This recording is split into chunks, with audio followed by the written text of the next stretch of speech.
Hey everybody, it's your old pal Chuck, and I'm back with another review. And today we are taking a look at, from the Wave 1 Cyberverse Warrior figures. This is Bumblebee. And we're changing it up a little. We're starting off in vehicle mode because I think going from vehicle to robot mode sets up the weapon gimmick a little bit better than going straight from robot mode. I know a lot of people, a lot of other reviewers have been very negative on these figures. I like them for the most part. Yeah, I mean, the gimmicks, not how I would do them, but I'm not going to say they're bad. But this is a very nice car mode for Bumblebee.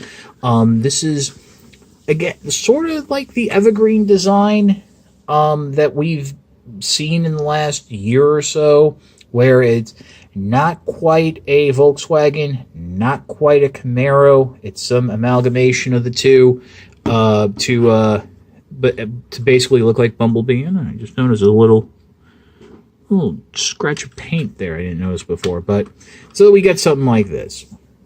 He's got the stripes, he's yellow, and we'll see when we get into robot mode. The head has a more of a G1 aesthetic than previous Bumblebees. Does roll quite nicely.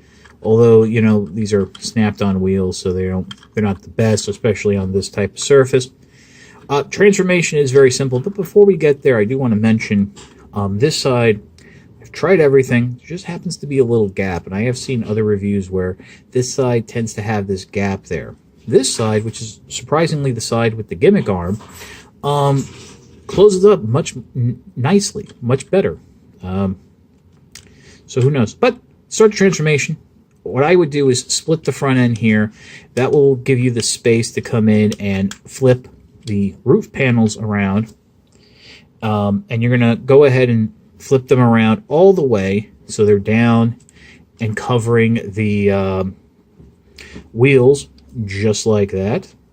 And then what you can do is maybe turn the car over. It might be a little easier for you. Go ahead and flip these out to the side, and you want to get them all the way back. And of course, this arm right here is the arm with like the gimmick and the spring and all that. And, we'll get to that in a little bit.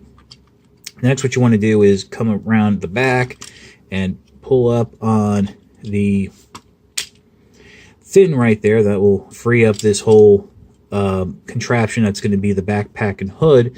And this is actually kind of neat. It actually goes over on an angle like so.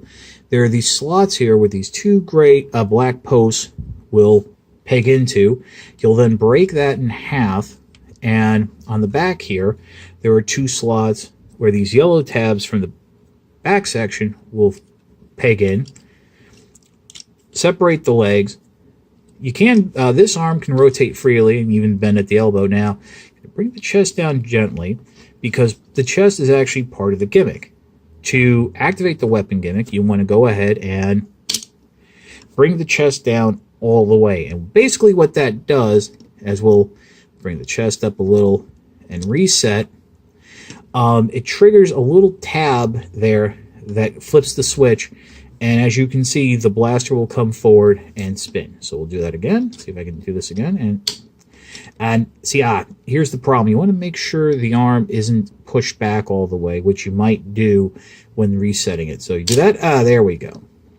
Now, the other fun thing you can do is just swing the arm back and forth like that. And I think that's a little, after the initial release, this is a little better and fun. If you get it just right, you see you can really get it to spin. And I like how it's spiked on one side and nice looking blaster. And then there, of course, is that Bumblebee face. The head can rotate. Do want to talk about the legs. Some reviewers have said that the legs can't bend. I disagree. The legs can bend at the knee if you don't rip them off the hip like I just did. First time I ever did that. But one thing, if you look down there, it does look like it's hinged in. But one thing I do want to mention is, and I see it's not doing it now. As you do it, you might end up loosening the leg. Oh, there you go. I just did it because I overbent it back. If you loosen the leg, you want to press it down, straight down, and it will click it back into place. But I think that's a knee joint. I mean, I don't know.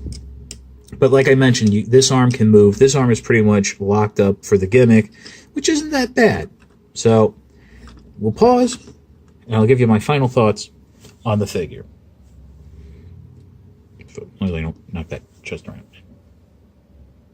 I didn't think I was going to like Bumblebee right off the bat, just because, the more modern takes on Bumblebee, I'm not a big fan of. I think the gold standard really is that the masterpiece Bumblebee from a few years ago. I mean, that was a brilliant update because that was a modern Volkswagen Beetle turning into the classic Bumblebee. And I've just never been a fan of the movie designs. But I gotta say, I really like this figure. I like the use of the evergreen head design. The gimmick really isn't that bad. Unfortunately, though, as I said at the beginning, a lot of reviewers and collectors have pretty much passed judgment on these Wave 1 Warrior figures and said they're not good.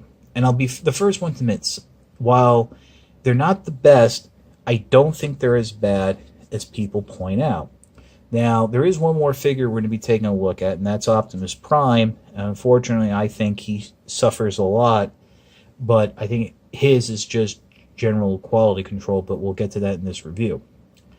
The Wave 1 Cyberverse Warriors, along with all of Wave 1, are slowly trickling out to Target. You can, if you're interested, go ahead and pick them up. Retail for around $15 or so. You can also find the Ultra and the Scouts, but we'll get to those a little bit later. But I really don't think Bumblebee is that bad. This is your old pal Chuck for Bumblebee. We will see you next time.